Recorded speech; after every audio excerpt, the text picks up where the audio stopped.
Stress is something that's part of our daily lives. But what causes symptoms of stress?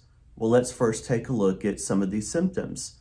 If I was to mention things like ADD, ADHD, anxiety, depression, insomnia, even high blood pressure or high blood sugar, these are all symptoms of stress. But what causes these symptoms to occur? It's a term known as adrenaline dominance. Adrenaline is known as our fight or flight hormone. Now, we need some adrenaline to go about our daily lives. We need adrenaline to be creative. We need adrenaline to go work out. And you need adrenaline when you take the kids to their extracurricular activities after a long day. But the problem is the body is then producing too much adrenaline, and it's causing these symptoms that I just mentioned.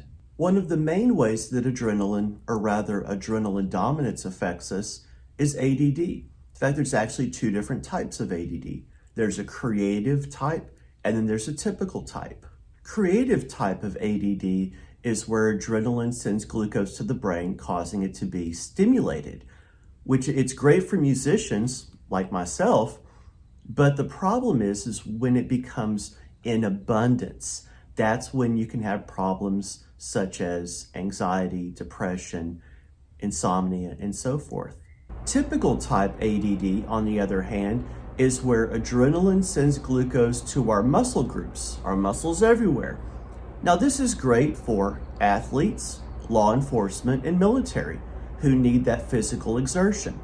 The problem is when we get adrenaline in abundance. That's where you have problems with people fidget and they'll tap their hands or they'll tap their foot and they just cannot sit still. And usually see this with kids.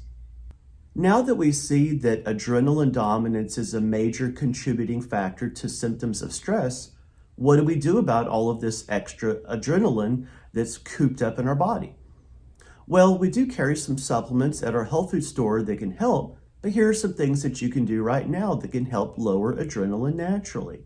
Limit your sugar intake, more exercise and physical activity, which can also help lower cortisol, another stress hormone, and also limiting your time on electronic devices such as smartphones and tablets.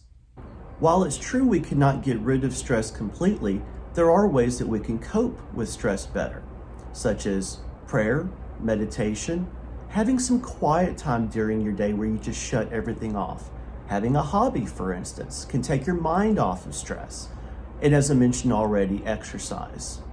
I hope this information sheds some light on what causes stress, the symptoms of stress, and what we can do about it.